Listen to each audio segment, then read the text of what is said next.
just very little talk today. I'll need a t-shirt before I'm done here.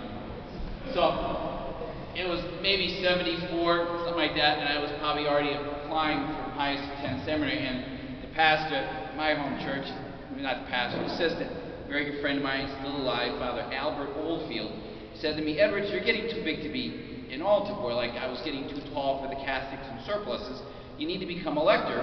When you're a senior in high school, it's time to graduate to the next step, and in the seminary, you're going to have to be doing more than serving Mass." So, I agree. This was the Sunday. That was the first reading I ever did in my life. It only comes up every third year, about Amos and Amaziah, and you know, I was a shepherd and all this.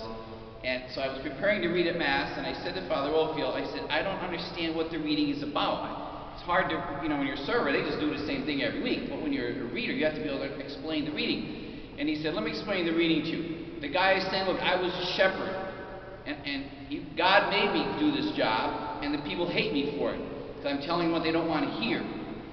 And he said, that's why the guy said, "Look, I didn't ask for this job, but I'm just doing what God asked me to do," and they threw him out of town, because he was saying what they didn't want to hear. He was like protesting, "God, what, you know, why?" And he said it's the same thing. It hooks up with the gospel, where Jesus says, if they don't listen to you, shake the dust off your feet. Don't stop telling them the truth. You have to preach the message and then leave town, whatever. Don't change the message. He said, that's the reading they're trying to get. And he looked at me, and he knew very well I was applying for the seminary. He probably had written me a letter of recommendation. He said, anybody thinking about being a priest might want to listen to that reading. And I'm sure he had me read that reading for the first time because he knew I was thinking about being a priest. Because my job is not to be popular. My job is to be truthful. My job is not to make you happy. My job is to help you become holy. And myself, too.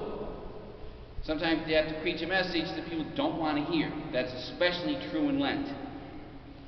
You know, certain things are a sin.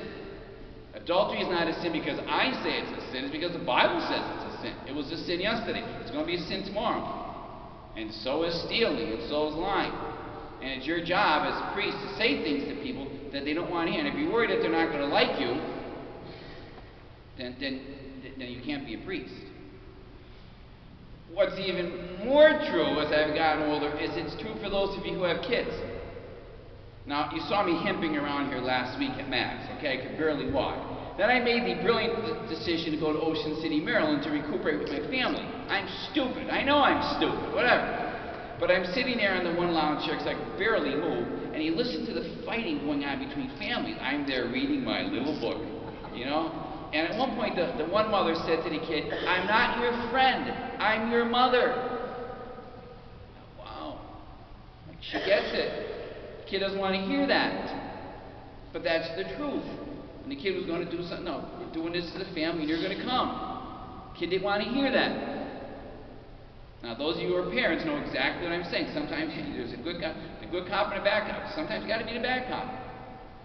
That comes with my job, comes with your job. Not a popularity contest. Beware of churches that have too many people. Beware of churches that have too many people. Because maybe it's telling them what they want to hear instead of what the truth of the gospel is. Now, having said that, I managed to get to the beach by Thursday morning, 8 o'clock. I could barely, the lake's getting better. Now, you know I am a quiet and shy kind of person, okay? Somebody taps me on the shoulder. And I turned around and I said, "Can I help you?" And he said, "Are you a priest?"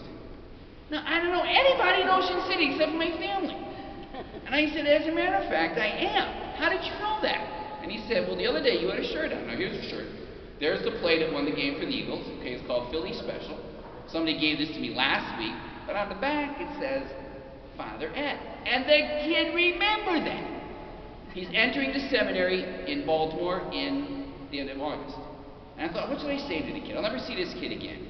What I should have said is, listen to Sunday's readings. I should have said that. Listen to Sunday's readings about, if you're going to be the priest, you have to tell the people what they don't want to hear.